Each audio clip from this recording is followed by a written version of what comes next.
Pada tanggal 10 Mei tahun 2022, wawancara perdana di studio Global Investigasi News NTT, Kades Karangindah akan menyampaikan program prioritasnya mulai dari program pertanian, hewani, kesehatan dan lain-lain untuk kesejahteraan warganya. Untuk itu kita terhubung dengan Bung Mustari, Kaperwil Global Investigasi News NTT di Studio 2G News, dan berikut laporannya. Selamat sore, selamat berjumpa kembali di Studio Global Investigasi News bersama Mustari, Kaperwil NTT.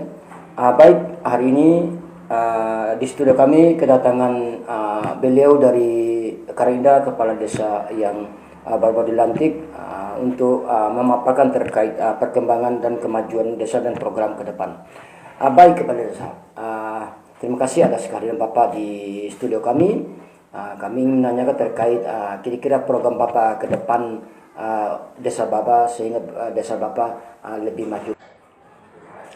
Program saya, strategi saya kemarin itu waktu visi dan misi. Yang pertama itu waktu visi dan misi saya itu mulai dari hasil gagasan, yaitu musyawarah dusun yang dituangkan di Musyawarah Des, dan setelah Musyawarah Des itu akan dirapat bersama BPD, LPM, masyarakat dan perangkat desa, di mana yang ke-1 yang menyentuh langsung kebutuhan masyarakat di wilayah masing-masing lingkup, yaitu mulai dari dusun 1, dusun 2 dan dusun 3 sampai pada dusun 4. Salah satu kenapa saya tahun ini saya lebih fokus di program hewani dan pertanian, karena masih banyak lahan saya yang tertidur di desa Karangindah. Lahan itu kurang lebih masih, ya boleh dikatakanlah yang lahan tidur itu sekitar kurang lebih itu 1000 hektar. Terus kenapa? Dan pemberdayaan pengadaan pada tahun ini dan sampai pada akhir masa jabatan saya itu saya lebih fokus di pertanian, sektor pertanian. Salah satunya mendukung program 7 jabatan emas oleh Bapak Bupati Sumatera Barat Daya. Kenapa saya lebih fokus di sektor pertanian, itu pengadaan obat, herbisida dan pengadaan tangki, mesin potong ini tahun untuk saya membantu masyarakat untuk supaya ada daya kerja untuk meningkatkan ekonomi rakyat. Oke, baik Pak Desa. Kepala Desa tadi sudah paparkan terkait program-program ke depan. Kira-kira yang saya lihat selama ini dan pantau selama ini di desa Bapak ini masih banyak masyarakat yang membutuhkan seperti air bersih, jalan yang menuju dari desa, sehingga orang-orang desa bisa ke kota. Kira-kira ada Pak mindset Bapak untuk program-program ke depan itu seperti air bersih dan lain-lain, seperti apa kira-kira mindset Bapak? Program saya ke depan itu, yang pertama saya lebih cenderung di pendidikan dan kesehatan. Salah satunya tadi itu air bersih itu butuh, itu salah satunya kesehatan. Itu yang target utamanya saya.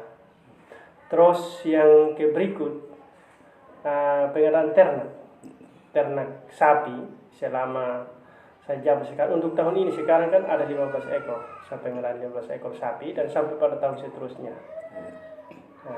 Kalau mudah-mudahan COVID pada tahun 2023 itu kalau tidak ada, berarti saya bisa meningkatkan sapi. Bila perlu itu saya harus tingkatkan lagi. Oke. Selain bantuan-bantuan dari pemerintah untuk kesejahteraan rakyat, kira-kira Bapak bisa Bapak bermindset untuk mungkin ada orang-orang Bapak kenal untuk donor untuk meningkatkan kesejahteraan selain daripada bantuan BLT tadi Pak, atau bantuan dari pemerintah? Kan sesuai dengan hasil musyawarah dusun dan musyawarah Des itu nanti akan dituangkan dalam musyawarah Des.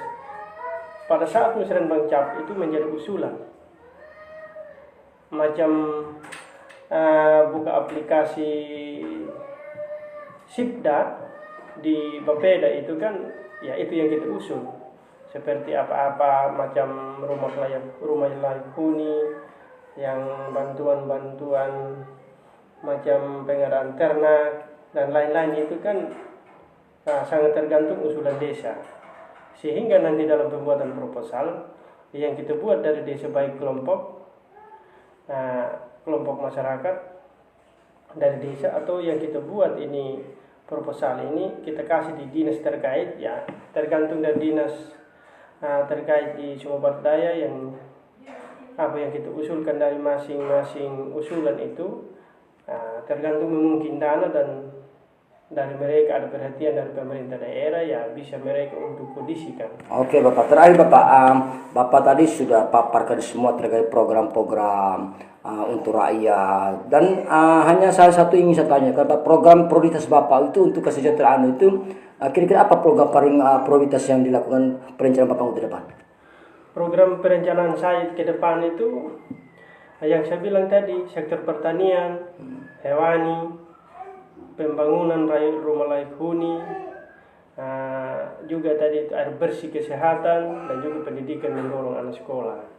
Oke, baik Bapak. Terakhir Bapak apa harapan dan sampai Bapak mungkin para pemirsa di Kabupaten Sumba Barat dan se-Indonesia ini, harapan dan pesan Bapak untuk masyarakat Karang Indah seperti apa Bapak? Mungkin masyarakat bisa mendengar.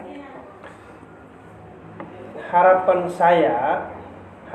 saya sebagai kepala desa Karang Indah, apa setiap tahun pendapatan anggaran belanja desa, anggaran belanja pendapatan desa yang dikatakan APBDes.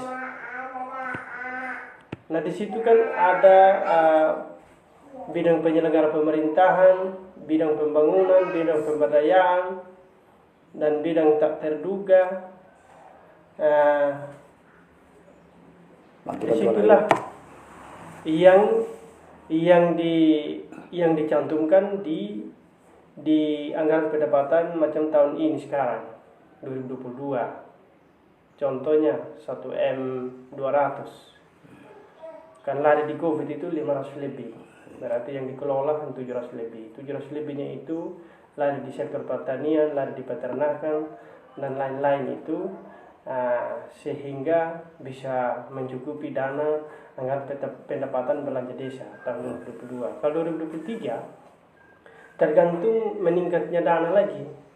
Misalnya dari 1M200 ini tahun 2022 naik lagi, pasti akan diperbanyak lagi pengadaan dan pemberdayaan. Oke. Terima kasih Bapak Desa sudah hadir di studio kami dan sudah menyampaikan program-program untuk masyarakat Karang Indah sehingga pemirsa mendengar, dan ini program cukup bagus Kepala Desa. Baik, terima kasih kepada pemirsa. Sekian laporan kami dari tim Global Investigasi News, mengucapkan terima kasih dan sampai jumpa. Audio Jungle.